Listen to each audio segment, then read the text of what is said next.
I'd like to welcome you all coming for tonight and those who are online for joining us tonight. And tonight is going to be a special, actually, Friday Night Lights. We have a special guest, a good friend from Dallas, Brother Muhammad Biari, a long-term, alhamdulillah, friend, and also friend for the community in Texas. Work a lot to help Muslims in Texas, and we don't usually spend time in introductions and everything like that, but if you want to know more about some of his work, you can check him out.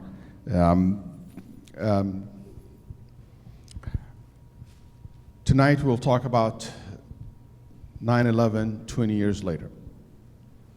And before I want to start, a lot of people said to me, Sheikh Walid, we don't know nothing about 9/11. Most of us, like many of the kids, they don't even born there. Like a lot of Muslim youth, they don't relate to. Why you talk about something happened 20 years ago? Okay, what is so important about this topic? You know, even those who witness this topic, we're tired of it. We do not talk about it. You know, we're not comfortable with it. So I'd like to start with Sheikh Kamal and see what is your thought about this, because I know you supported the idea. Yes. All right. So, and again, a lot of youth have been saying, we're not interested, it happened before we were born. So the world you were born into was basically shaped by 9/11 or the aftermath of 9/11. That's the world you came into. And a lot of our youth, they want to be politically active and civil rights and this.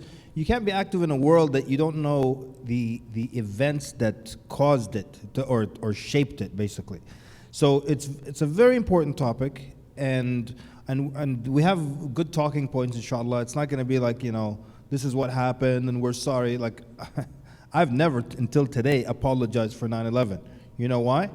Because I had nothing to do with it. I woke up like any other white guy who was confused, what's going on over here? It's not like I woke up and said, oh, the brothers did it, alhamdulillah. I woke up like, what's happening? So I was just as confused as any white guy in the street, so why should I apologize for it, you know? But we'll get into that in a little bit. But anyways, really quickly, I mean, everything that's happening now is shaped by 9/11. The birth and rise of New Age atheism, or more commonly known as New Atheism, is a result of 9/11. All the civil rights issues, all the alliances that the Muslim communities are making because we're minorities and minorities have to stick together, all that was spurred or shaped by 9/11. So it's very important. It's a very important topic, whether you think it's interesting or not. It's very, very important, vital to know. Speaking of when 9/11 took place, where were you at, Muhammad, when this happened? What you were doing? So, assalamu alaikum wa rahmatullahi wa barakatuh. When I was actually driving to a job interview, and I turned off the radio, and as I was driving down Highway 75 up in Dallas to the interview, I was running through my head interview questions and how I would respond. And then I showed up at the interview location, and the lady at the counter told me there was like a lot of foot traffic around the office. So I asked her, is there something going on? And she said, the Palestinians hit the World Trade Center. And my heart just sank, because I was like, it had to be today. So prior to 9/11, I had an IT and network engineering background, so that's the field I was in. After 9/11, from that day forward, things would change, obviously, for me. You know, I just moved to a new home, new house. So, you know, when you move to a new house, new neighborhood, nobody knows you from neighbors, brand new, like maybe 2-3 days. In Lazy Lake, you're not far away from here, in Nasrad one. Anyway, so while I'm doing my apartment, I'm putting everything together, one of my teachers called me from Saudi Arabia, and he said, Walid, what's happening in America? I said, I don't know. I moved to a new house. That's what happened in America today. So he said, no, there is buildings falling apart, there is your president is nobody knows where he is. You know, what is going on in America? And I don't have a TV at that time because we just moved. So I turn on the radio and I start listening to what happened. Then I go to Walmart, okay? And in Walmart, this lady, she saw me, okay? And she was crying about what happening in 9/11. It was very shocking to everybody. And she saw me, she said, it's not the same day, like later on it happened. It's a funny thing to share with you. Then she starts saying, oh, this is this and this and that. And I said, yeah, and that's true. I know people who work from New Jersey who died actually in 9/11, Muslims from the community, or at least I know of one. So I said to her that, she said, oh, you have someone who died there? Then she started hugging me. All of a sudden, like I'm talking to her, then she's older, she took me and she hugged me. I said, oh my God. You know, somebody like a breakdown, what are you going to do? I said, inshallah, no one of my community showed up right now, you know? And while I'm saying that, two brothers comes to the aisle. I was like, oh my God, thank you. Just the same second I was thinking about it, you know, I said, I'm sorry, you know, that's so sad. Anyway, everybody has a story to tell when this incident took place.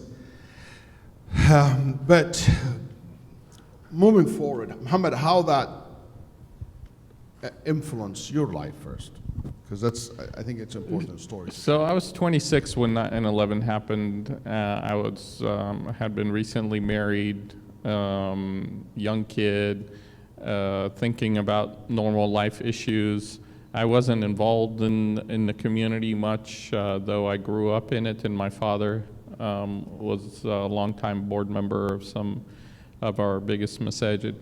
So I wasn't a stranger to the community, but I was focused on my personal life as opposed to wider issues.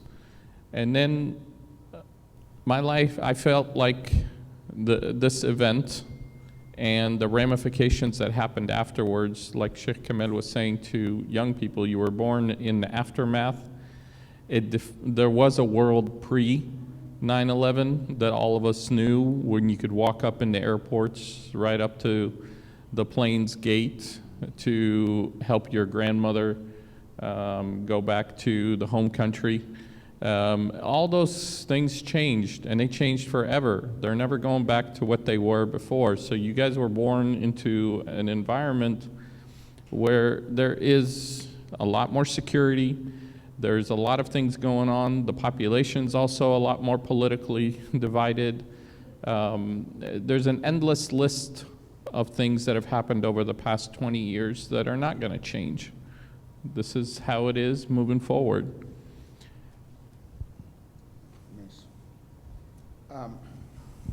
I mean, it's not an interview. I'm not interviewing guys. So you are all free to do whatever you guys want to talk about.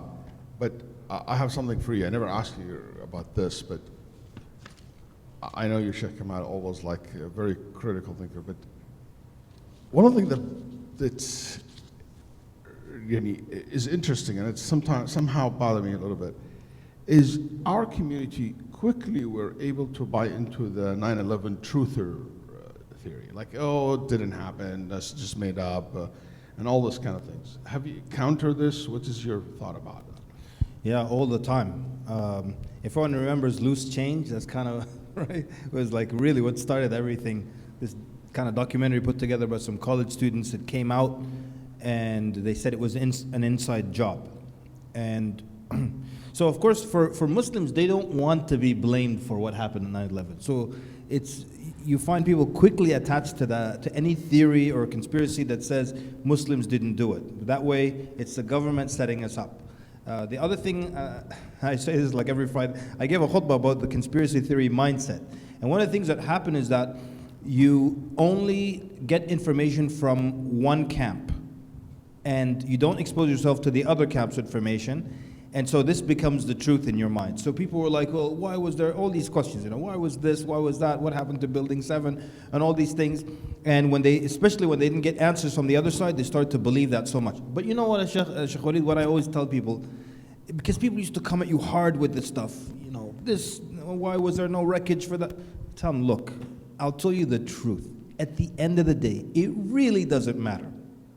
It really doesn't matter. Let me explain to you. If Muslims did it, or if the government itself did it, it completely doesn't matter.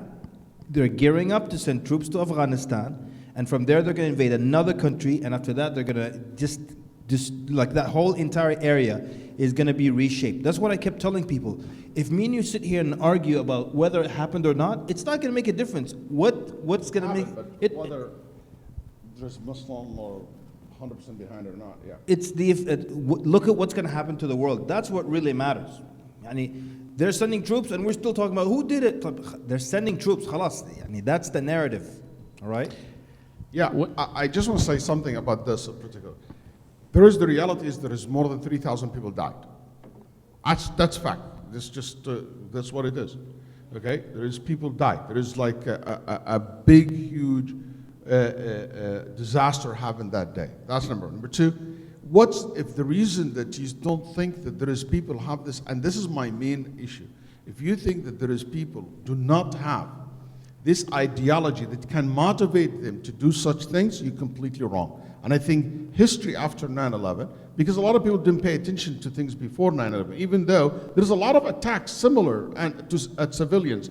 In Muslim world, ask Egypt. Egypt have suffered from this kind of attack all the time, and in many countries, in Pakistan, in many Muslim countries, just by looking at in Africa and so forth. So if you look at history also, and this is not only exclusive to Muslims, it has happened to every extreme group. There is a lot of people want to promote their ideologies through violence because they feel that this is the way to get their message heard or being effective. So one of the things that I was challenged with after 9/11 is I basically, because of effects of 9/11 issues in my community, within a couple of weeks, there was Muslim organizations, relief organizations that were closed. There were people that were raided in their homes. There were people that were deported from my community. A lot of this is around the Palestinian issue, which had no direct connection to 9/11. But what was happening is the security establishment in our country was responding in a very forward-leaning posture across the spectrum of threats. So you had people who were in high positions of authority that were connecting the dots, so to speak. That was a term that a lot of people were using back then, basically saying if two dots can be connected and become a threat, then we somehow have to make sure that those two dots can't connect. So therefore you have to somehow eliminate people, or if you can't do it physically, you have to do it through the criminal justice system. So a lot of Muslims were being arrested and deported and that kind of stuff. And it woke me up to stop thinking just about myself, and it made me start to think about the community-wide problems. And just like what was explained is I encountered this problem immediately in 2002 when I would take my car and I drove around the state. That's how a lot of community leaders got to meet me for the first time. El Paso, Tyler, Houston, Austin, San Antonio, Corpus Christi. You go down the list. I tried to interconnect the Muslim community here in Texas and say, we need to start networking with each other outside our city level and start impacting statewide, because that's what's going to give other Muslim communities in other states, as they build up their state structure, the ability to collectively be able to impact at the federal, or what we would call the national level. And the challenge inside the Muslim community is that you had some Muslims were scared of personally getting targeted.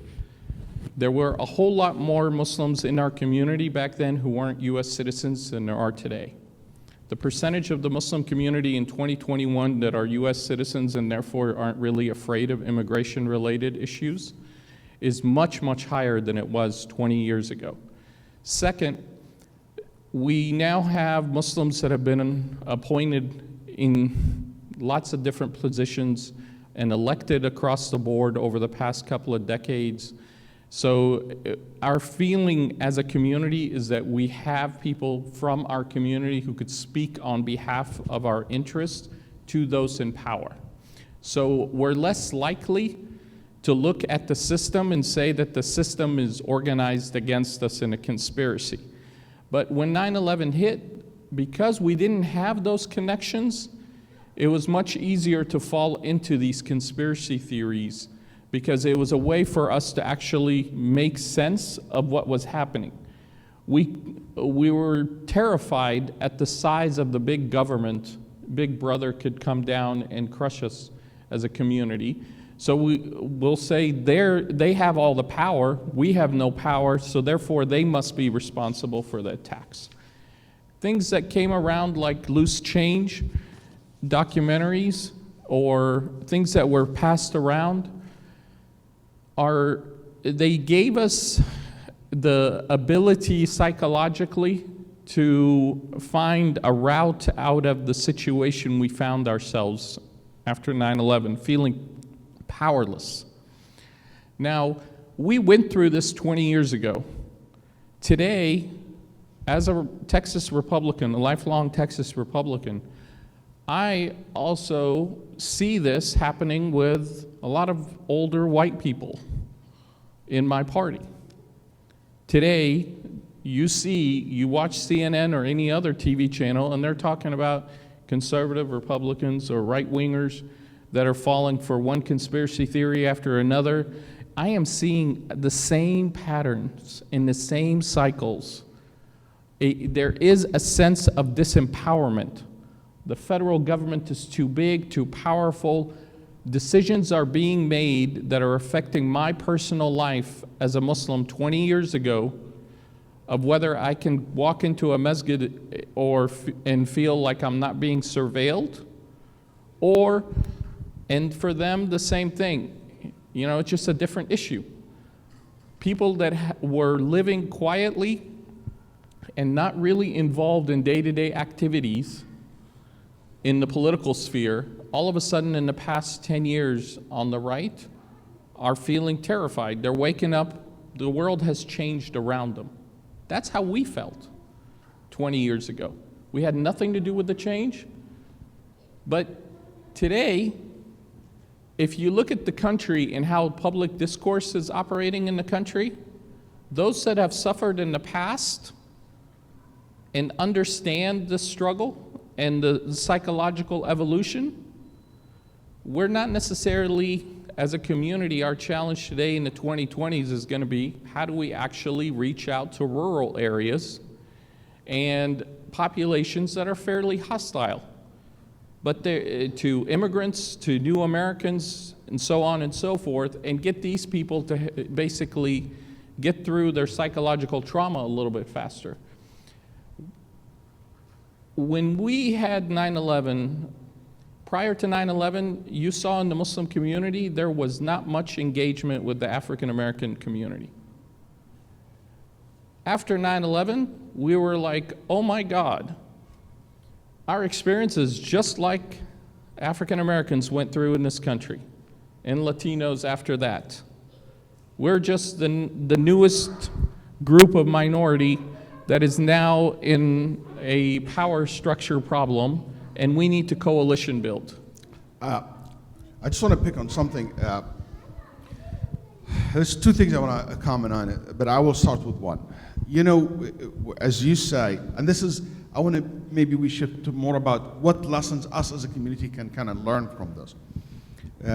One of the things that, see, I came to America in 1997, and I started listening, going, witnessing some conferences and stuff like that. So I saw America prior to 9/11, and I saw it during and after. I didn't stay long time before 9/11, but 3 years or 4 years was enough for me to kind of understand the sense of the community. But one of the things that I found it so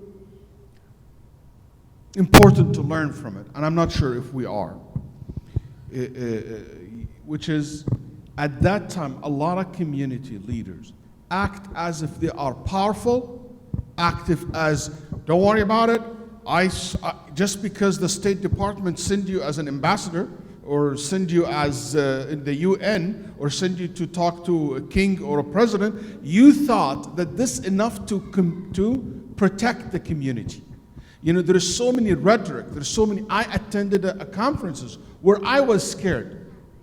And I said to myself, maybe I'm scared because I just came from overseas. But I said, this talk is crazy talk. I know it's just a rhetoric. I know it's empty talk. I don't think there is any action behind that. But if I'm just an American average non-Muslim guy, I just imagine myself, I'm in Egypt, and I see someone who is not Muslim talking this way. I'm an Egyptian, or I'm a Saudi, or I am a Sudan. I would be terrified. I would be, what's kind of crazy talk is that? You know? But I said to myself, maybe, Walid, you don't know America. The language, sounds, oh, inshallah, we will apply the Sharia, we will nuqim din Allah fil ard, and all kind of talk like that, okay? And giving the community the false sense of security. But when this happened, I found out that we don't, like, oh, we can sue anyone, we can do whatever, we can, like, right after 9/11. I found that I saw the community still falling apart. Is really there is nothing to protect us. There is no political power, really real political power to back us up. No real influence inside the security world to protect. No in the media. And that was something I said to myself cannot happen again. And that's one of the things that I committed myself in the city of Houston to make sure it will not happen again. And that's why in Houston, since 9/11, I made sure that our community have a very good open communication line with the police, with the FBI, with the civil rights activist groups, with politicians, with senators, with other communities, and that's another talk. But that's something so important. I cannot do that in a national level, but I can work on the community level in Houston and how important this is. Yet, until today, you see people pushing back. You see people not taking this serious. I hope that's something that we see people giving this false narrative that I know people listening online, but you know what, guys? The reality is that you have to understand your real size, your real power, your real impact. You know, somebody come to me and said, Sheikh Walid, I hope that you, when you go meet this, you tell him, stop supporting Israel. Ya salam, you think I'm going to tell him that and just سمعنا وأطعنا جزاك الله خير يا أمير المؤمنين. What are you thinking? I mean, I will talk, but just not because he think that we really can make that. What do you have? What power that I have as a community to enforce that? I'm sorry to take too much time. In Islam, that's one of the biggest difference I have seen from an academic perspective, that when I study Islam teaches us that you take your rights without asking for it. Islam provides you your right even if you don't ask for it. But you know what? Western civilizations is not like that. You have to work hard to get your rights. You have to demonstrate, you have to work, you have to lobby in order for your rights to be secured. So don't be naive. You have to be powerful. You have to be a person of influence to be able to demand these changes and to demand these rights. That's the reality, and we have to understand that as a community. Sheikh, I have a funny story concerning that. I used to, after 9/11, I was working with a big Muslim civil rights organization. I'm not going to give too many clues, but there are 4 letters involved. The point is, there was one guy working with us, and he was insistent that we're going to bring the Sharia to America. And in his mind, one day someone's going to go up with a bucket of green paint and paint the dome of Capitol Hill green, and then a black guy's going to climb up, make the adhan or something like that. Anyways, but he used to say something funny. He would always say, why is it that every knowledgeable Muslim I talk to disagrees with me on this? I'm like, isn't that a sign for you that if every time someone who's knowledgeable disagrees with you, what should that tell you? For me, one of the disappointing things is that I don't want to like make it negative about the leadership we had, but we were in Northern Virginia, the DC area. We're just a stone's throw away from DC. So we were really, really hit hard. In my mind, I don't imagine another community in America hit as hard, but that's just because I only know what happened but we had senators in Capitol Hill mentioning some of our teachers by name, saying, why are these people not arrested? Why are they free? So the FBI there was under a lot of pressure to make some arrests and stuff like that. But one of the things that was a huge disappointment is how the community, we turned on each other. We used to have this center there, and so the people with the longest beard typically came to our center. That's all it was, right? The FBI agent told us, you don't know how many of these masajid called us and told us to look at you guys. So everybody wants to make sure, like, don't look at me, I'm one of the good guys, I'm moderate, but there's some extremists down the road, go look after them, go look at them. And so everybody was like offering some other Muslim group up as a sacrifice so they can get nearer to the government and show that they're moderate. And that was one of the most disappointing things, how we turned on each other. I would like to say that in Northern Virginia, and I'm very familiar with this time period, and what was happening on the law enforcement side was an exception to the rule.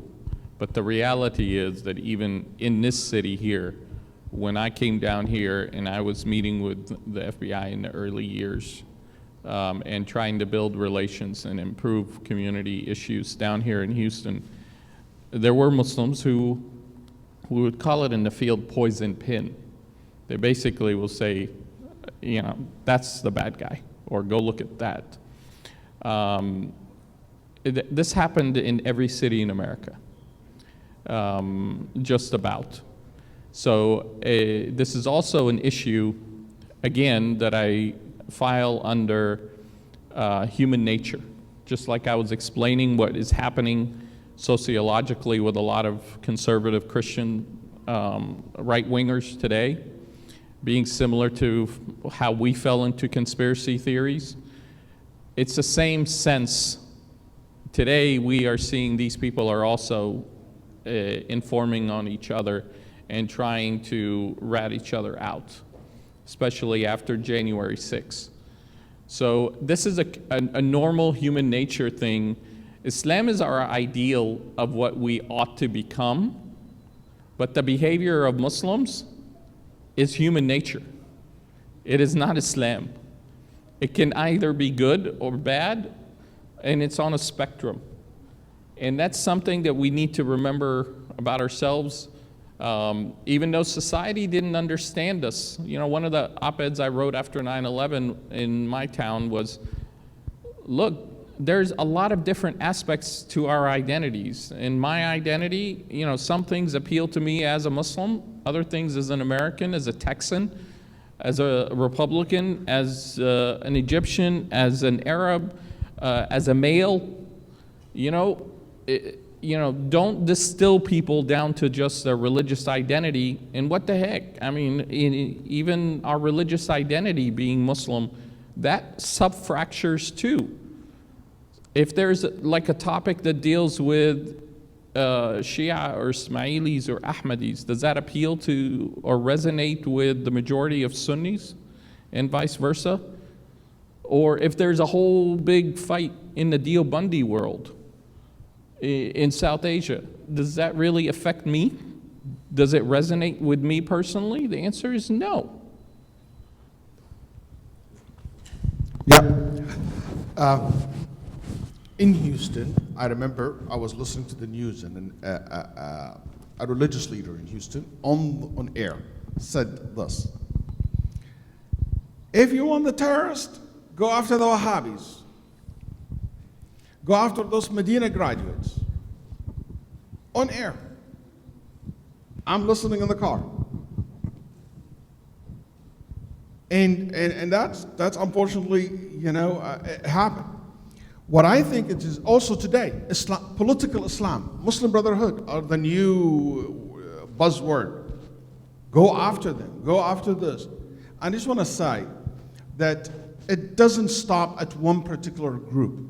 And that's something important for us to understand.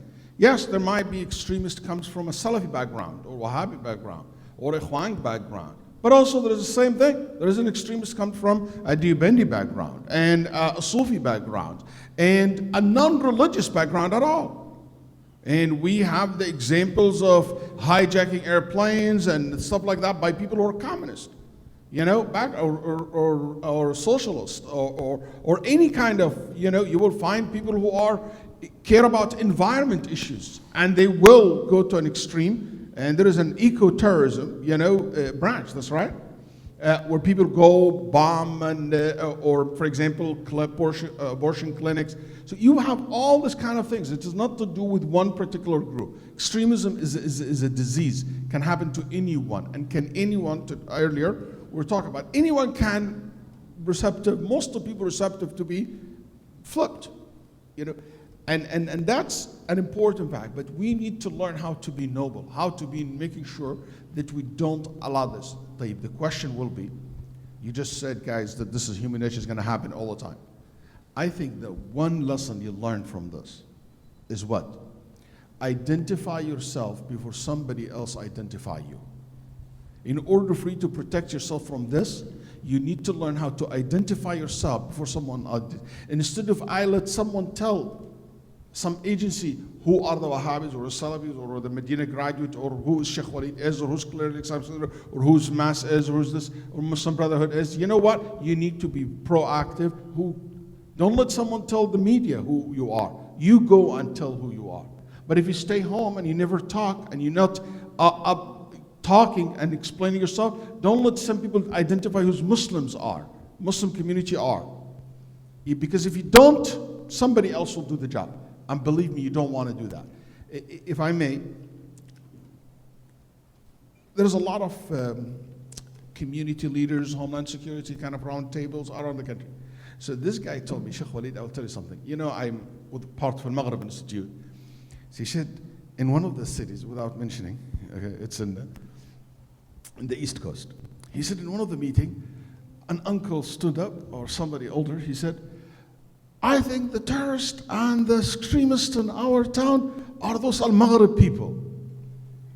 Al-Maghrib teachers and students.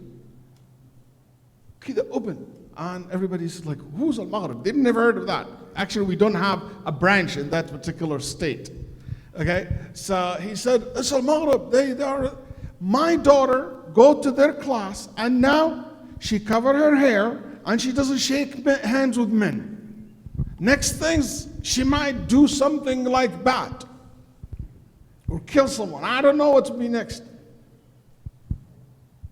So one of the law enforcement was there. He said, I know of Al-Maghrib. I met some of their leaders, and I know they don't promote this kind of idea. Then another person in the community leader said, I know, I studied there. I took some of the courses. And he said, if you have a problem with your daughter, don't throw it on someone else. And it was dismissed. But what I want to say, this example, you see the example show clearly. It's threw somebody under the bus. But what helped is that we, basically, he get to hear from us who we are. We're not hiding what we are. We're not closing door. We're open. And that's an important lesson for us to learn. It's the basic rule of PR. It's easier for you to paint a picture of who you are than to try to unpaint the picture of who you're not. When someone else says who you're not, it's like 10 times more effort. It's like public relations kind of rule. I'll tell you a little funny joke of a story. In 2011, I was invited to speak at CPAC, the Conservative Political Action Committee conference in DC. It's kind of like the big thing on the right. The one who made the Trump golden? Yes. But 2011 was a very unique opportunity. It was kind of a fulcrum year of whether the Republican Party was going to accept comprehensive immigration reform and then get over a lot of the identity issues, or we were not, and we were just going to, which we obviously did, oppose.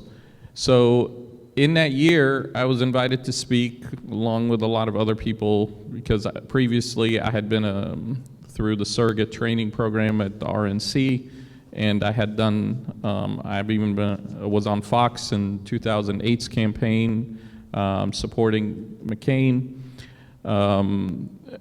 And there was this guy who stood up and asked a question after our presentations, and he was like, well, all of you are advisors or former advisors of previous administrations. So there was somebody from the Reagan, Bush, the father, the son, and myself, who was advising in the Obama administration at the time. And he mentioned that the solution to the terrorism problem was we need to basically promote the Sufis to counter the Salafis.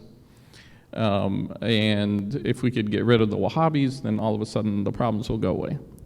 So I answered him and I said, my name is El-Ibyari.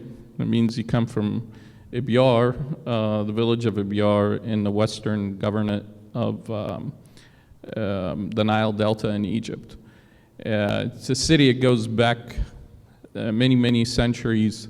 Ibn Battuta and a lot of historians have written about it over the centuries. But in it, it's like right there, maybe 10, 20 kilometers from essentially the capital of Sufism in Egypt, is Tanta. So you end up, I told him, I'm kind of familiar with Sufi thinking, just looking at my family members, extended family members and stuff. I said, today, in the 2010s, you think that the problem is the Salafis. But if I took you back 100 years, all the jihadis running around were Sufis. So, and it's like the face just froze, and it's like the cognitive dissonance moment kicks in, and it can't compute, because like Sheikh Kamal was saying earlier, if these people keep on going to one source, and it keeps on a trusted source, and it keeps repeating the same message over and over again, like Fox News did for a long time. So about us, after 9/11 for several years, they assume that that's the solution. And you come to tell them, no, these problems are around the globe are a lot more complicated than you think. Just like we, in our community, a lot of people went for easy solutions to explain what happened after 9/11. A lot of Americans also, non-Muslim Americans, went for the easy solutions.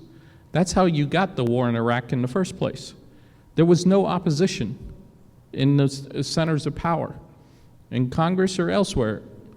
There was, everything was, 9/11 basically spread the fear so far into the psyche of the American public that everybody just lined up behind the president, who had almost a 90% approval rating. And the president was young and naive at that time to global affairs. He's still naive. No, he's a lot wiser today. He's dumb. I give him a lot of credit today. You're just a Republican. But he had a lot of advisors around him who were ready to steer him in a direction with easy solutions.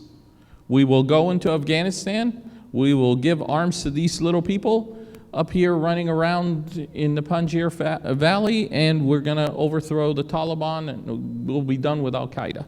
And we never have to worry about these people again. Look at how smart our bombs are. We fell in love with our own technology. And then we go to Iraq, and we're going to change 25 different countries. Remember that map that the neoconservatives had, or some of them? And they wanted to change a lot of things. All of that is history now. Look at Americans today in 2021, whether they come from the right or the left. The consensus amongst Americans is enough with the endless wars. If we don't have a direct need to be somewhere, and we can't put a deadline on when we'll be there, so a limited mission, we're not going. The whole world can fall apart. We don't care. That's the attitude of most Americans today. I think that bodes well for us in the decades ahead to be able to bring about a public discussion around the bigger foreign policy issues. This is just, if you can't answer this question, it's fine. But I was listening to this college professor once, and he kind of slightly changed my opinion about George Bush. He was talking about the difference between being eloquent and able to express your thoughts clearly and actually being dumb. But I can't help but deep down truly believe that Bush was dumb. Do you think that's the case or not? I don't know. Definitely he is. The way he talks is like, in his presidency, there's a lot of dumb things he did. A lot of bad things happened in his watch. And in my opinion, I don't understand those. 9/11, what took place, not a single one in the government was taking responsibility, as far as I know, if you know something else, took responsibility for what happened. That's a complete failure in our intelligence communities, in our defense, the Department of Defense, and the CIA. And I didn't hear anyone get fired, anyone was held like, Congress. If I'm president, I would resign if this happened on my watch. And I will say, you know what, I couldn't protect my people. I didn't hear him even saying sorry to us. Just flip it on someone else. Oh, we're gonna go and this is good, get this. I think that's a complete, in my opinion, that's a very big failure in government. But anyway, what Bush, I think, he gained a lot of positive views from someone like me who very mad at what he did in Iraq and what he did with this and all the lies and stuff like that. It's because his positions with Trump, that he refused to buy into that new trends in the white. And I think he's a very strong voice that we need as a Muslim community today to have the Republican Party not to go completely out of line and to go towards the Trump world. But I'm not my expert on this. I'm smiling because in December 2008, here in Houston at the Texas Dawah Convention, there was myself, who had supported McCain in that election, and Shahid Amanullah, who had supported Obama. I would end up getting appointed at DHS, and Shahid got appointed at the State Department under Obama. And we were on a panel together at TDC, and I made this exact same point. And everyone at that time, I said, in the next 5 years, the Muslim community should take it upon itself as a challenge to bring President George W. Bush into a masjid and reconcile the relationship with him, because we will need it and need him and his voice moving forward. You've seen since that 2008 TDC, which this masjid actually put on TDC back then. There was, what are we now, 13 years? How many times have you seen when we need a statesman voice in the public square from the right, we go back to the same guys that ran for president and got the nomination? That's the closest level to an official statesman on the right that you can have. There is no other platform. Expecting the blowback from the right here in the US, the right wing, to the military expeditions in overseas is not something that nobody saw. I wrote about it in MuslimMatters.org also back then in the 2000s. I called him Bubba. But it was because I was reading sociological experts who were talking about the dynamics and the effect, cause and effect, when something happens in one part of society and it affects a different demographic.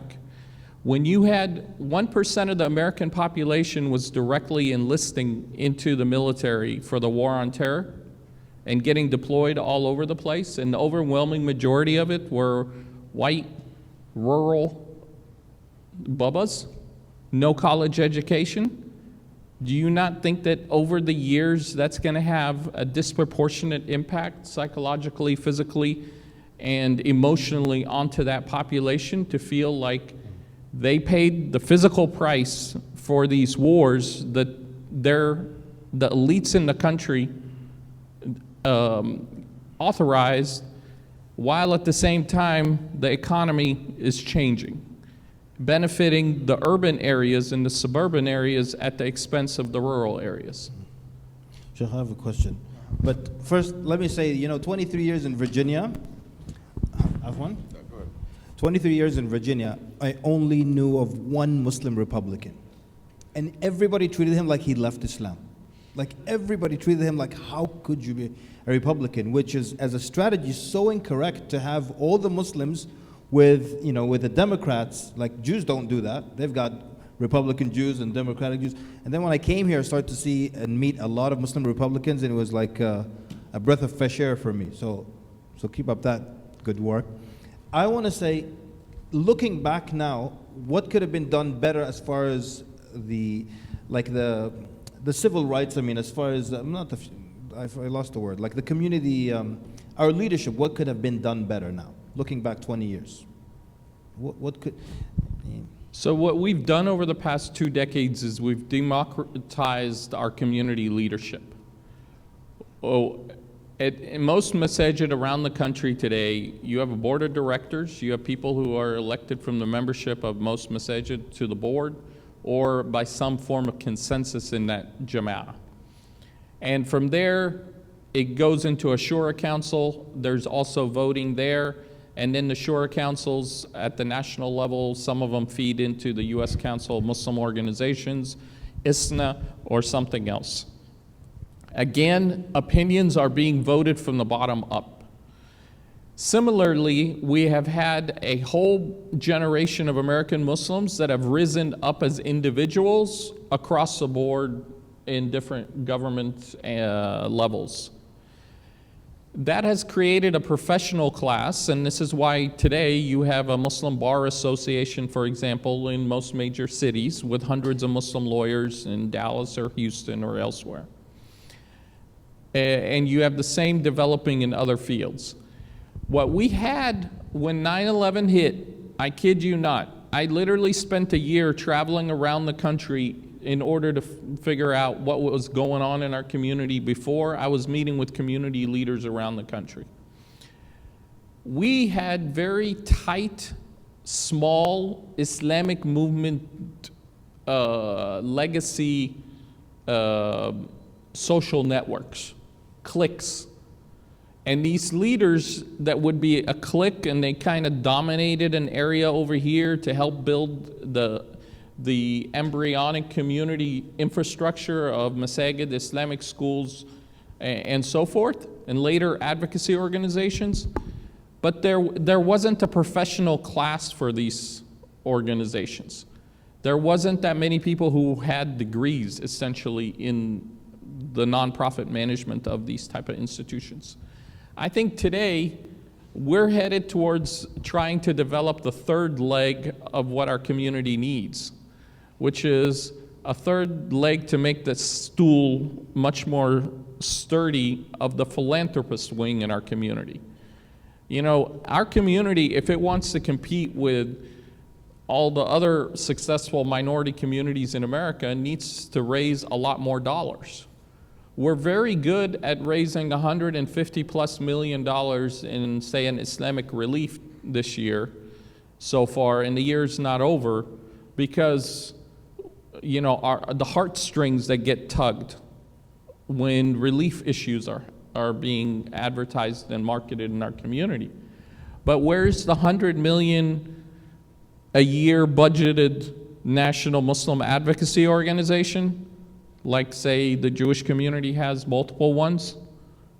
They don't exist. And therefore, our public affairs structure as a community is very lacking. We are faking it until we make it, so to speak, on the backs of a lot of individually successful Muslims in Washington, D.C. and elsewhere. But the next generation is going to have to build that structure. I'll give a few points, and maybe also you guys can share some points as well. What can be done, or should have been done, or what should, I think what should have been done, and what should be doing to ensure the strength of our community as we move forward. One other thing is, it's important to make your friends before you need them. That's very important. Sometimes we go to the media only when there is crisis, but I never build a relationship with them before. I go to law enforcement when I need their help, but I never build a relationship with before. I go to faith community. I remember one of your community leader in Northern Virginia came to me here in Houston, and he said, Sheikh Walid, I want to give you advice. You're fresh in America. One of the biggest mistakes I did in my life that I never had any program, not a single program, with any rabbi or any priest or anyone like that. You know? And when this hit, I was looking for friends. I reached out actually to some, they don't know me. They never saw me. And I said, make sure, and by the way, I told them, I did that. But I don't do it because I'm going to use them for personal. I use this because I do believe that we are part of it. That's number one. Number two, I think, and you can expand to any one of these points or any one of you guys.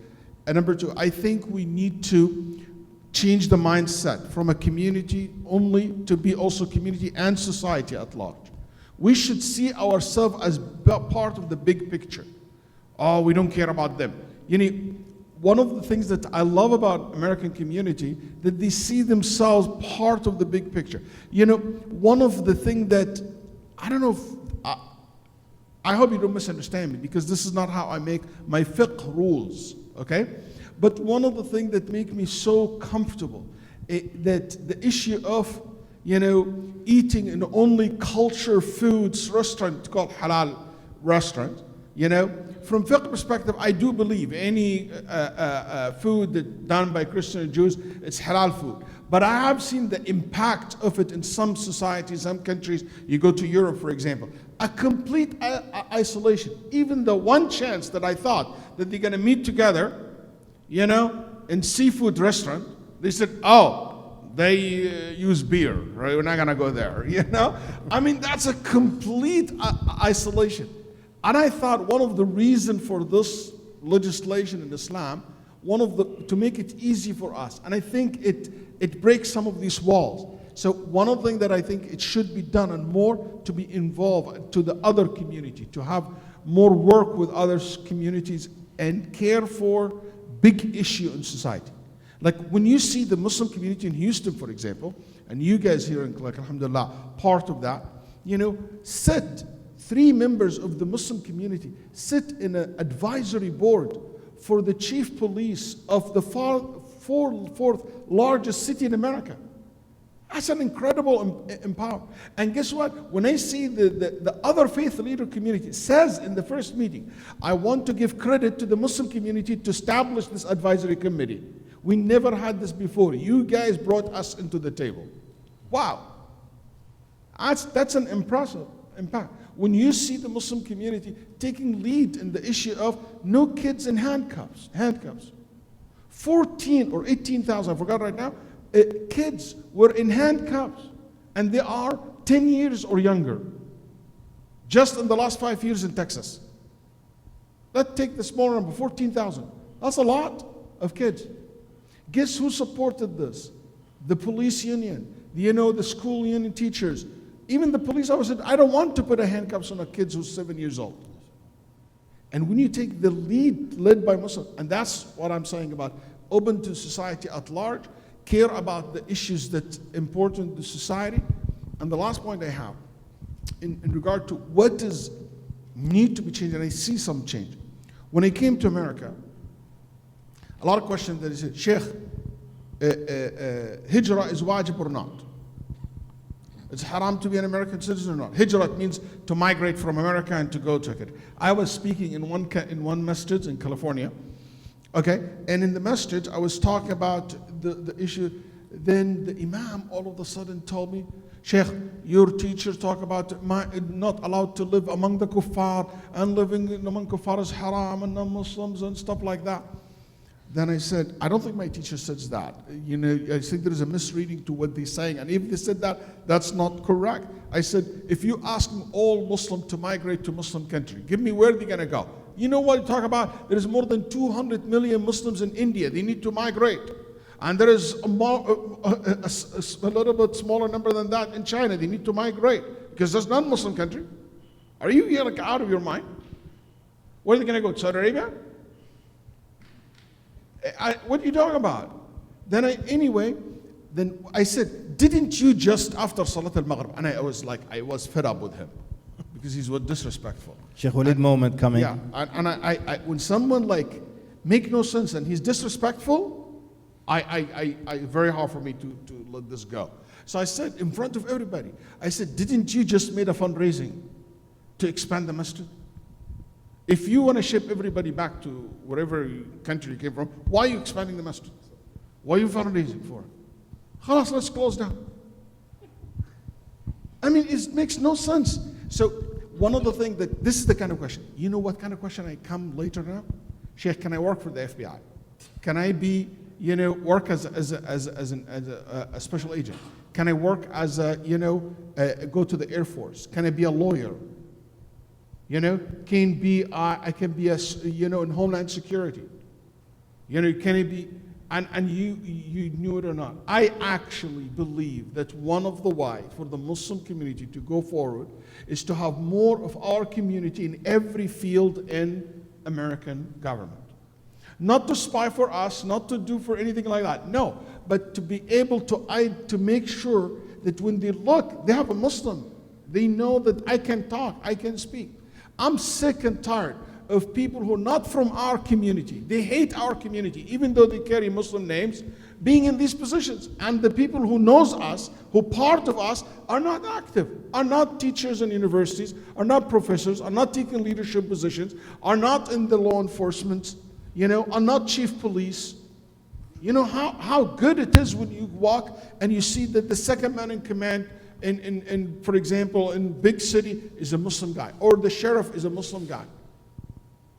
I went to Florida. The sheriff, or the deputy sheriff, I think it was, was a Khayr board member. I was like, wow, that's impressive to see good Muslims are part of what we are. We don't want anything to break the law or have a hidden agenda. No, we are sincerely good citizens, want the best for the place that we're living in. That's as honest as it can be. I'd like to close my remarks from me personally with sharing with you what I see today moving forward. I spent years appointed at the state level here in Texas on dealing with law enforcement issues, advising on that. I spent years, like I mentioned, at DHS. I've done a lot of work and my name's kind of out there. I've lectured, taught, law enforcement community, a lot of things in that field. And so I have seen our national security architecture in the country across the various agencies and the senior politicos all the way to the top. And what I do not see the obstacle to our community putting in the work to bring about any kind of change in this country. This country is wide open. If you put in the work, and if you sincerely bring other segments of society with you, you coalition build, you make your friends before you need them, you can definitely bring solutions forward in this country for the next 20 years so that when someone is sitting here in 2040, they can tell you about how Muslims at the 20th anniversary by the 20th anniversary of 9/11 had figured out they no longer need to think on the defensive. So they went on the offensive and they started asking themselves, what do we want America to become? What do we want Texas and Houston to become 20 plus years down the road? And how do we build leadership structures to take from our community, build new platforms like these advisory boards that were mentioned earlier, bring in other segments of the society that are not represented, grow and democratize this country's Republican form of government, and therefore bring about a more equitable society in the future, where if this system is shocked, like it was after on 9/11 by a force from outside the country, we don't have to worry about it zooming in and focusing on a tiny little minority of a few million people in the society. I want to show the youth something here. So how many of you, put your hand up if you've ever volunteered, and I mean with a non-Muslim organization. Soup kitchen, feed the needy, clean the streets, whatever, put your hands up. And if you're not youth, you can put your hand up also. All right, wonderful. Let me tell you something, I'm not exaggerating. I used to travel the country, this is like, for like 8 years in a row, and there was a part in the class where we'd mention, you know, community outreach and working with the communities, and I would ask this question, and it'll be a room of anywhere from 150 to 300 people, and most of the time not a single hand would go up, and sometimes one hand would go up.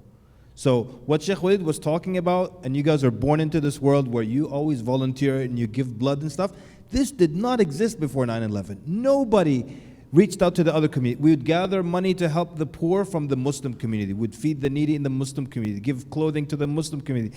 And no khair from us ever touched anywhere else. And I always give the example of when Ibn Taymiyyah rahimahullah, when he died, a Christian man came and he was crying. It was like a religious leader, a priest or something like that. And Ibn Taymiyyah wrote volumes refuting Christianity. So this guy should be happy. So he's crying. So they said, why are you crying? And he was like kind of your enemy in a way. He said, I'm not crying because the man died. I'm crying because all the good work that he used to do, no one's going to do it anymore. And we're going to miss the good that comes out of this man. And the Muslim community should have been like that. When we come to a neighborhood, people say, alhamdulillah, the Muslims are here. There's going to be no drugs. Musharraf, the liquor stores will be run out of the city. But that's not the case because or wasn't the case because we didn't reach out like that. We didn't have any good presence or khair. And I'll close with this story of, there was this masjid that was being built in one of the cities in America. And the neighborhood said, we don't want the masjid here. We don't want the traffic on Fridays. We don't want the chicken bones and rice on the streets. And so they did a town hall kind of meeting. And then this uncle thought he had a strong point. So he got up, he said, we have a right to build a masjid here. We have been part of this community for 25 years. He thought he's saying something heroic. And a lady genuinely stood up and she said, you guys have been here for 25 years? I've been running soup kitchen for 20 years. And I've never once seen a Muslim volunteer. So for going back to the topic being important, the world that you live in where you volunteer and you're part of the larger community, is due to the lesson we learned that Sheikh Walid mentioned. And I think it's also important for you to don't hide your identity. There's a study that was saying that most of Americans, they said, we never met a Muslim. While there is 10% of physicians in America are Muslims. I mean, out of every 100 people, there is 10 Muslims physicians. You must, statistically speaking, you have to be seen by some Muslim doctor at one point or in healthcare. So it's kind of strange when you see majority of percent, I never seen any Muslims. You know, so that means there is a problem too. There is we kind of hiding our identity. We don't want to be proud of who we are, and that's important. I just want to, with the few minutes we left for us, I want to switch gear a little bit about something else, which is the issue of terrorism or using violence as a means of change. And specifically about what's known today as a jihadi ideology groups. Okay? What exactly, we hear about all these, you heard about ISIS, you heard about in Mali, you hear about Al-Qaeda, you heard about Nigeria, you heard about in Pakistan, Afghanistan.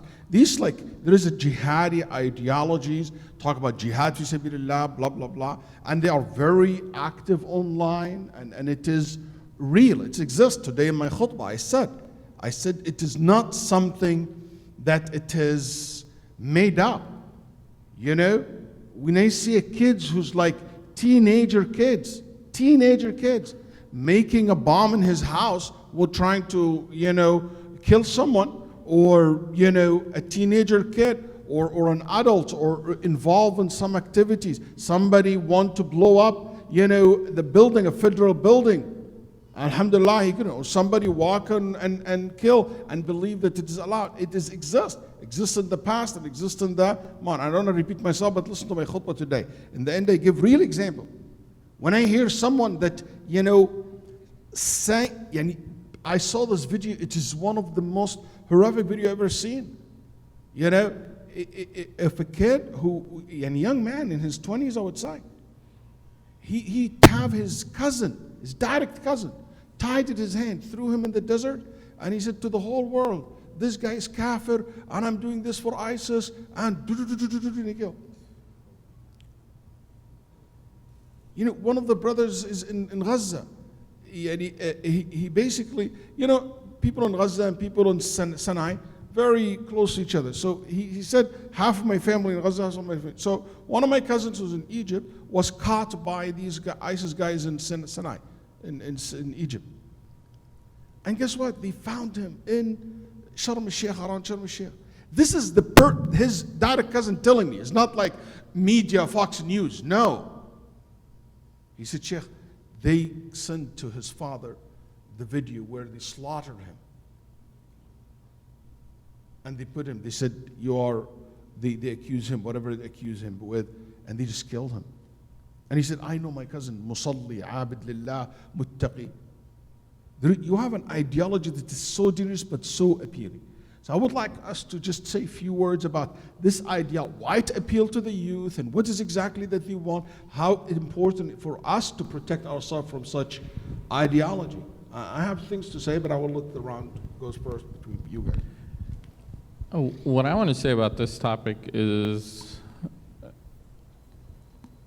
I cannot overstate how much of a blessing Sheikh Walid and his leadership amongst other mashayikh around the country has been on this issue for an extremely long time. I'm talking like 15 years plus, that he has actively been trying to inoculate our youth in our country and in our community from being vulnerable to the marketing from those who would use them for their ideological and political ends.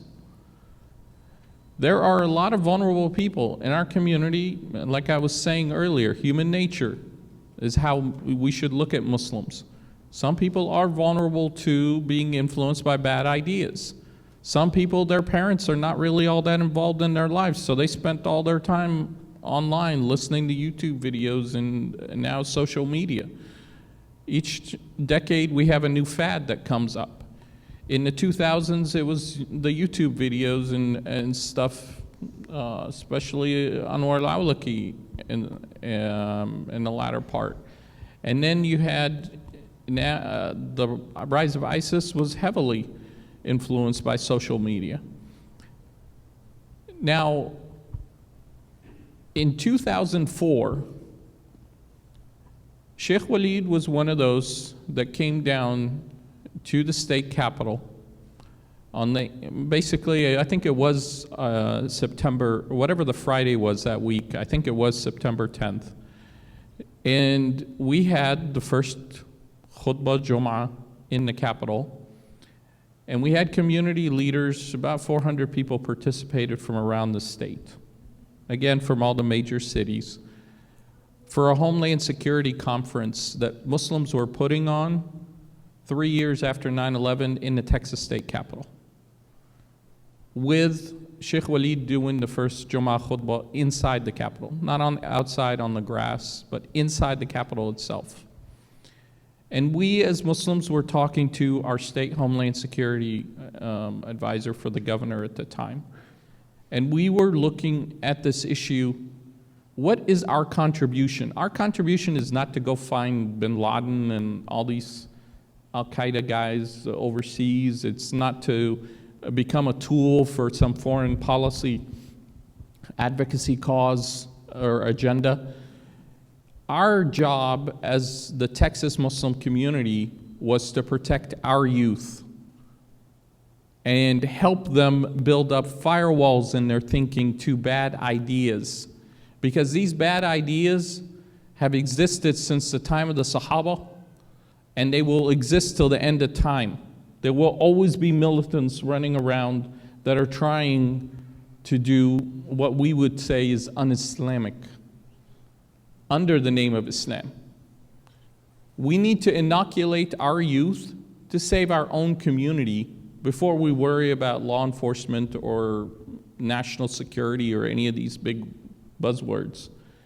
And Sheikh Walid was an early pioneer and a teacher to many people, including myself, to understand the history of some of these movements and what he saw when he was an assistant to a judge in Saudi Arabia as a young man.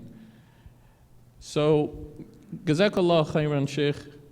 And like I said, this cannot be understated because I'm talking about the very early years after 9/11. There were not many people in our community ready to stand up in a climate of fear with no civil rights and civil liberties protections to do this kind of work, essentially to counsel kids back.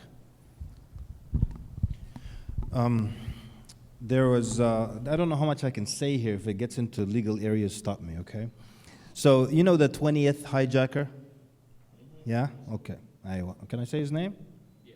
Al-Musawi, the 20th hijacker. They said he was the 20th. He was arrested on immigration or something, and that's why he couldn't be part of 9/11. This guy, you don't understand how extreme he is. So and he's not dumb. Many people think extremists are just dumb people. This guy is so smart, I'll tell you, because he was tried in Virginia, and some of my friends would go attend the trial. He said, I was passing by and I just walked in. He said this guy on his own read the books of law, and he knew certain loopholes in the law better than everybody, better than the government.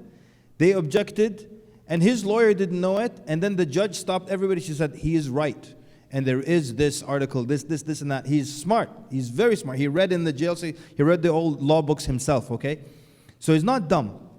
He refused to talk to anybody, and there was a time when he refused to talk to any human being, but he heard of one sheikh. He said, I'll talk to that man. And that man is one of my teachers. So the government came and brought him to talk to Musawi. And when he came back, he said, you don't understand how extreme this guy is. He said he believes that there are 4 Muslims in North America. I mean, including Canada and Mexico. 4 Muslims. Him and 3 other guys. And every Imam, Hafid, Hijabi is a kafir. This is what you're dealing with. Like, when they get to that level, it's extreme. And Sheikh Walid has sets on the history of the Khawarij and their mentality and all the hadith warning against them because they're that extreme, they're that severe. And the internet is the place to get recruited for that. Not just in America. Even in Sudan, there are cases of youth, starting building bombs in their homes, and the bomb goes off, the neighbors like, and then they caught the police and all that. It's happening everywhere.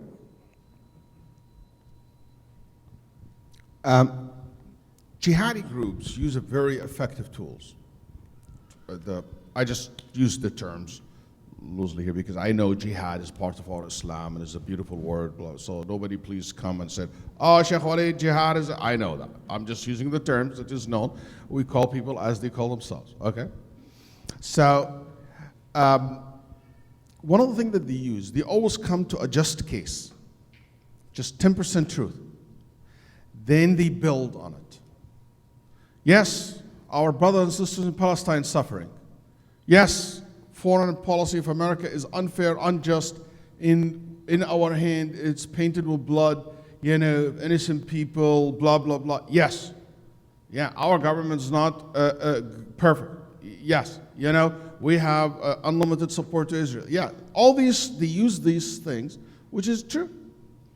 But they use this to justify the things that they do, which is un-Islamic. So that will be used to justify killing people. Okay, like for example, just give you an example, if somebody goes and kill people on the streets, like one of them was telling me, all American paying taxes, so that's why they deserve. I said, question. When the Prophet ﷺ and Abu Bakr and the Sahaba said you're not allowed to kill all these farmers and businessmen and people who are not involved in the war. For example, in the Romans. Don't the Romans collect taxes from every citizen in their country? Yes. The answer is yeah. Did that make it just give a reason for them to go target civilians? No. Another thing. طيب, when you say this is our cause, then what do you want? I want to bring the izzah for the Muslim ummah. I want to this and this. I said, great. Tell me what izzah, what honor, what power, what justice that 9/11 have brought to the Muslim world. Give me one benefit that the Muslims and Palestinians have gained out of 9/11. Give me one benefit that Muslims around the world have benefited from it, or inside America. Give me one thing after 9/11, you know what? Push it out. Oh, we need to change our foreign policy, man. You know, astaghfirullah, I'm going to make tawbah now from all the wrong thing I did. Or anyone did that. Or like, you know, these dictators in Muslim country. Did this any good happen? No, the only thing happened is innocent people died. The war that you gaining these jihadi groups, that they gaining, they never terminated who's right, who's wrong, they only terminated who left. And the saddest part, guys, more than 50%, no, actually it is way more than that. 50% of them, they are children, women, and family die, but in more suicide bombers. But it is, I think it is way more, maybe up to 80% or 70%, something like that, of the people who are affected by terrorist attack, actually Muslims in the Muslim world. It's the highest percentage who affected by that. And not only the people who died, the people who also pay the consequences of it. 9/11 was used as a tool to justify the war in Afghanistan and Iraq and millions of people affected by it. Tell me what benefit we get. Our deen is based on masalih and mafasid, benefits versus harms. Tell me what benefits you bring into. So this ideology is just an ideal living in some utopia world, and that shows you that they are not sincere because they know that they will not make a difference.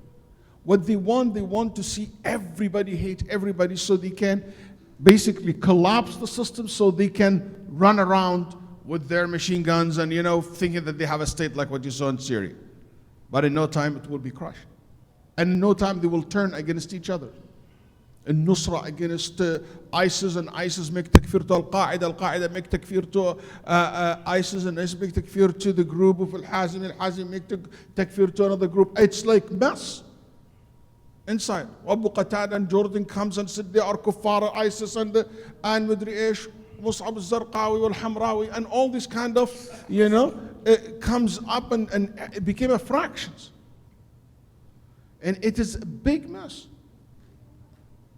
You know, I was telling Sheikh Ahmad the day, the guy in Mali, one of the Qa'idas guy in Mali, wrote about himself saying, I'm the one who established Islam and defeated the kuffar around the world.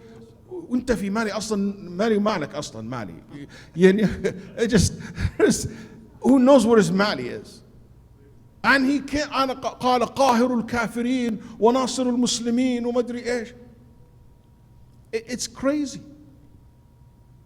You know, so what I'm saying is this ideology is not going to get any benefit. So don't fall for that. So what if you go you killed an officer? What's that going to happen? You're just going to make his family, you know, widows and orphans. Is that going to change anything? You don't have even a political message behind it. SubhanAllah. I don't want to make this too long, but it's so wise in Islam that army in Islam, war in Islam, never jihad was legislated in Mecca. Jihad was legislated only when? In Medina. Why? Because an army without a political control is a mess. Is a militias, is uncivilized society. Turning against each other. When the Prophet ﷺ had a state in Medina and there is a control over it, that's when jihad. Because it's this case, you need an army, you need a defense department. That's what the whole chapter of jihad is. It's building that structure for us. It's like when you have, the law that control the defense department in any country. You know, that's exactly what the Chatul Jihad is how to have a defense department inside your state. So this was completely dismissed, completely ignored.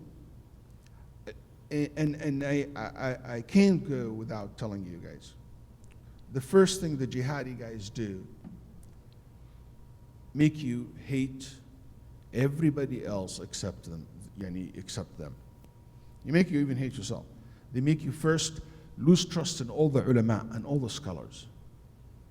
How many times they quote Ibn Uthaymeen, Bin Baz, they quote this sheikh, they quote this sheikh, they quote the Shafi'i, they quote Malik, they quote this. And I tell them, why none of the Malikis ever says that? No ulama al-Malikiyah, none of ulama al-Hanabila says that. Why all these shuyukh that you guys quoting are part of government and don't do what you do? Why you guys call them scholars for dollars? Don't quote them, but they mislead you. So make sure that you understand that anyone try to isolate you, don't listen to anyone, listen onto us so they can brainwash the youth.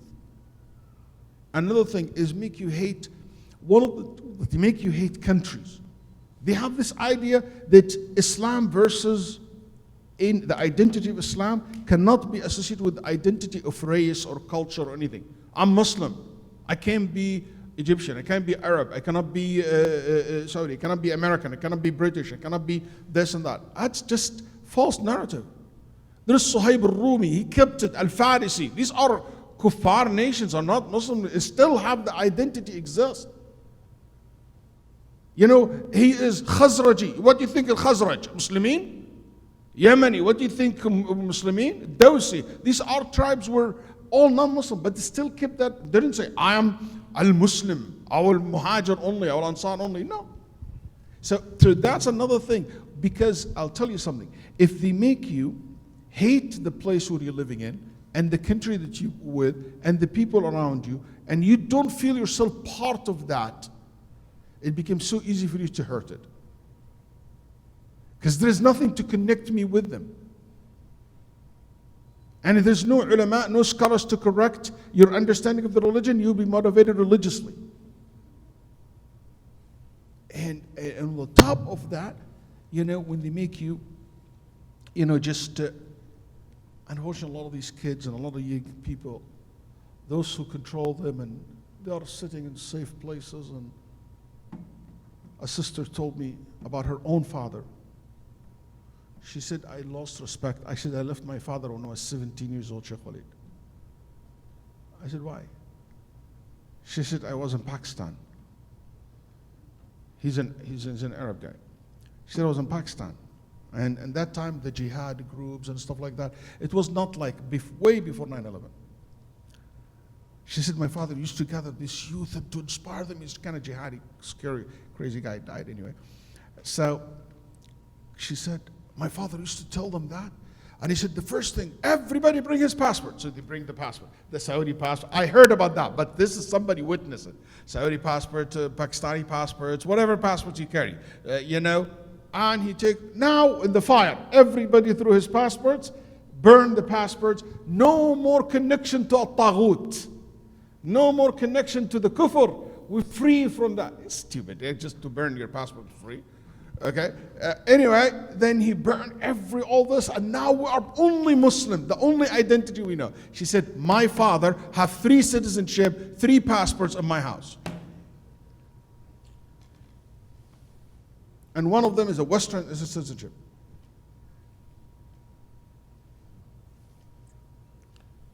And I go to England and I see a guy, he called himself Khalifatul Muslimin in England. Khalifatul Muslimin in England. England, in London, in West London.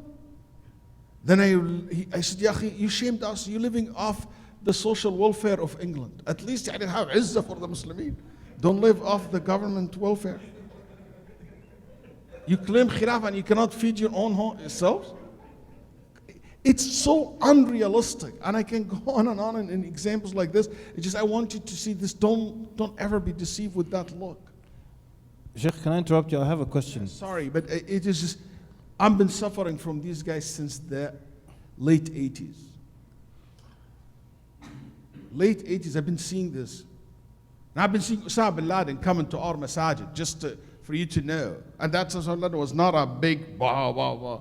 He used to come to the masjid, used to come to talk, used to take people, friends we know, he took them to Afghanistan, never came back, or came back telling us that they will kill us when we're still in high school and college.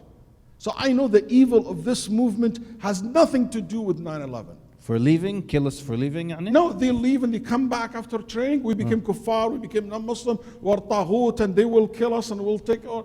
This idea is in the late 80s, when they call so-called mujahideen, fi sabilillah, blah, blah, blah. But and I don't want to go into the detail, but this is something I grow up seeing. That's why it is personal for me, because I've seen how much damage it have done to the youth, to the many people. And I tell you, the only thing protects somebody like me and many of my friends to go to that direction, to be influenced by that direction, is scholars and knowledge. Because they never made sense to me. You know, without Abdullah Azzam, you name it, Tamimi, Madri Ish, used to come to our, areas and talk. And we had a debate with them. And we were kids, but we were learned. We go to the scholar, we go to the mashayikh, we go to the ulama. And we know that this is just taking the youth to the slaughterhouse.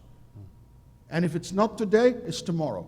I said it's impossible for government to give free ticket to go fight in Pakistan, and you became a militant, then you come back to be a citizen, a normal citizen. That doesn't make any sense to me. You train me and imam and fight and stuff like that, then you expect me to come back to be just a normal guy who work truck driver? After I was in battlefield, la ilaha illallah, Ansarul Islam. You make me listen to all this nasheed and all this guy, make me hyped up and all that, and you think I'm going to be normal? So I see that happening. So I hope, I'm sorry if I get emotional, but it is important for us to save our kids, to save our youth. Even one person is too much, it's too many for us. Because it's akhirah, and Allah subhanahu wa ta'ala, Nabi sallallahu alaihi wasallam said, I will be his enemy in the day of judgment, the one who will be unfair or unjust to a dhimmi. A dhimmi is someone who's not Muslims, who live under the protection of Muslims. We're not an ummah of betrayal.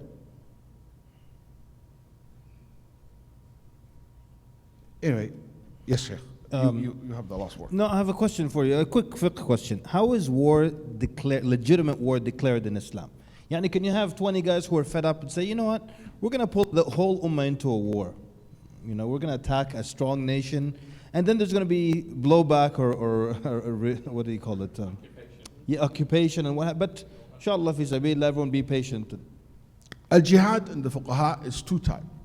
A jihad that it is defense. So the enemy comes and walk into your land. So let's say, God forbid, or whatever, an enemy came and invade Texas. Okay? In this case, everybody, just to have everybody carry the weapon and fight. And will be defending. Somebody come to my village and I defend myself.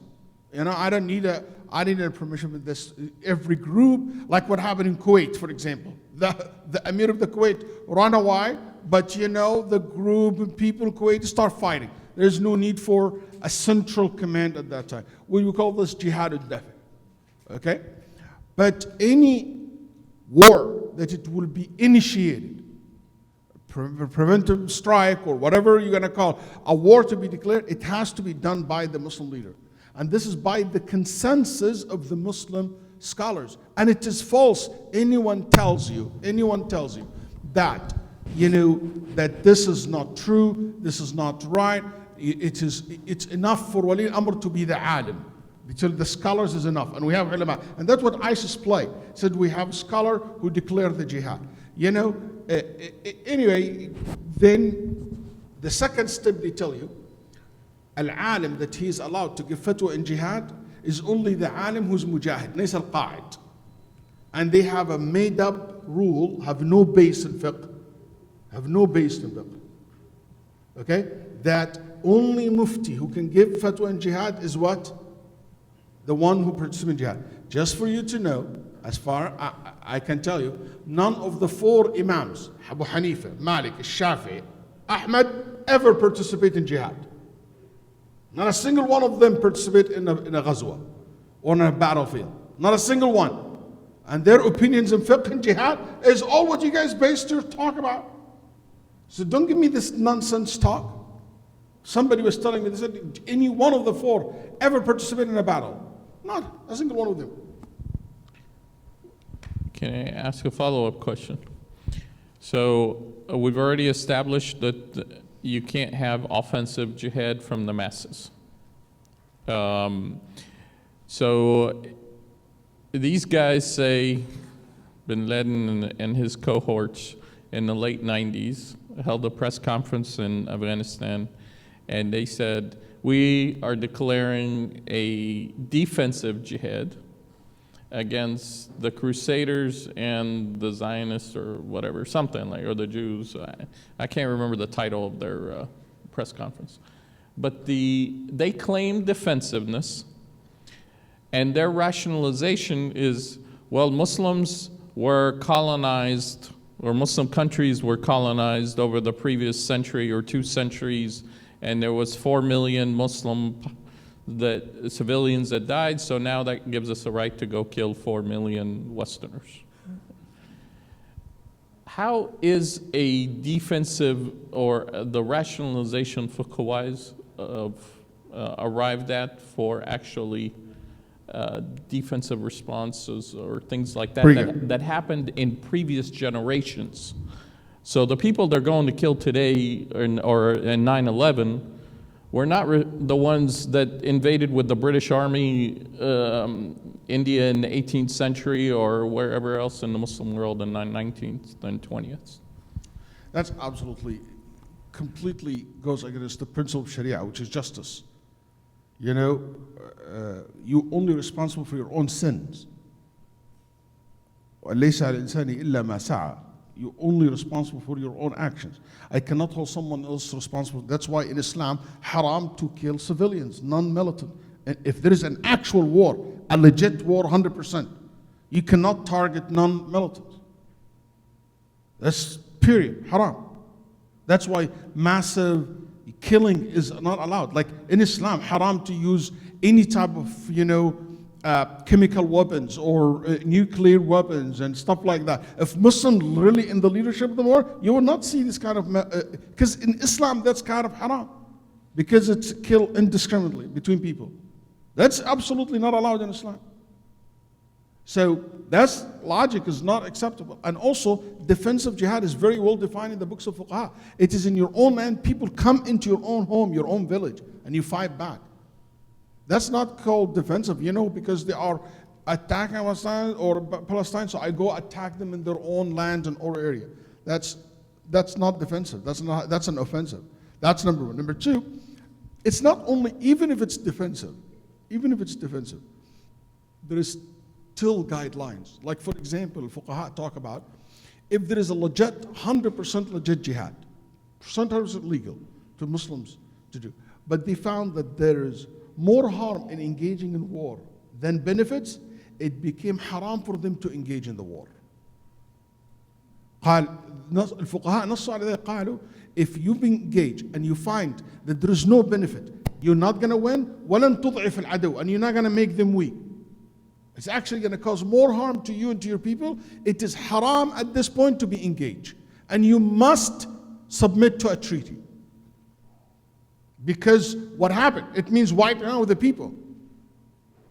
Also, another area, there is other guidelines. If there is a treaty done by Muslims and a non-Muslim country, it's not allowed for someone else to go and to invade that country. Like in Nabi sallallahu alayhi wa sallam, when he made a treaty with Quraysh, was not allowed for some Muslims who lives outside Medina, let's say some Muslim lives in Najd, is allowed for them to go to attack. And the story of Abi Basir is not approved. I have a lot of explanation for that, and ulama refuted that, about this, using the service as a proof. Because there is more clear evidence of other tribes, they were not allowed to attack the people of Mecca. So that's why we say that if there is a treaty sign, and today the world have a treaties between countries. That's why one of the things that they will come back and say, we don't believe in these countries. We don't consider them legit leaders. And the beautiful thing is, Nabi Sallallahu Alaihi Wasallam said, it doesn't matter who make the treaty, it doesn't need to be the head of the state. Yani in our Sharia, any individual who say to a non-Muslim, for example, you know what, I give you my word of safety. Let's say somebody come to Egypt, and the officer at the passport stamp his, that's enough reason to protect this person 100%. Somebody get the citizenship of the country, that's enough for him to be part of that. That's a treaty. And you have to honor that, and you cannot betray that. And there's a lot of ignorance about fiqh al-jihad at all. People never studied that. And that's one of the things that, unfortunately, like I sometimes tell people, I said, we would love to teach people what's really jihad means in Islam. And sometimes we talk about this, but I'll be honest with you, this is an area our government need to work on it. Because still more trust need to be built. There's more. If I make a class about jihad, I'm telling you, nobody gonna show up for the class. Register for it. Maybe more Islamophobes will register for it than anyone else. Anyway, thank you very much. I don't want to keep you guys for a long time, but I have online several lectures. We have several websites talk about this, refuting these in details. You know, I have a course, it's called Deceived. And that course, actually, I go over each point by itself and explaining from a fiqh perspective with quotes from the scholars. And that's what we want people to be educated. But what I told you today is a very fundamental issues. If you keep it in mind, you can just, hopefully, inshallah, protect yourself. And don't underestimate the dangers of these ideologies.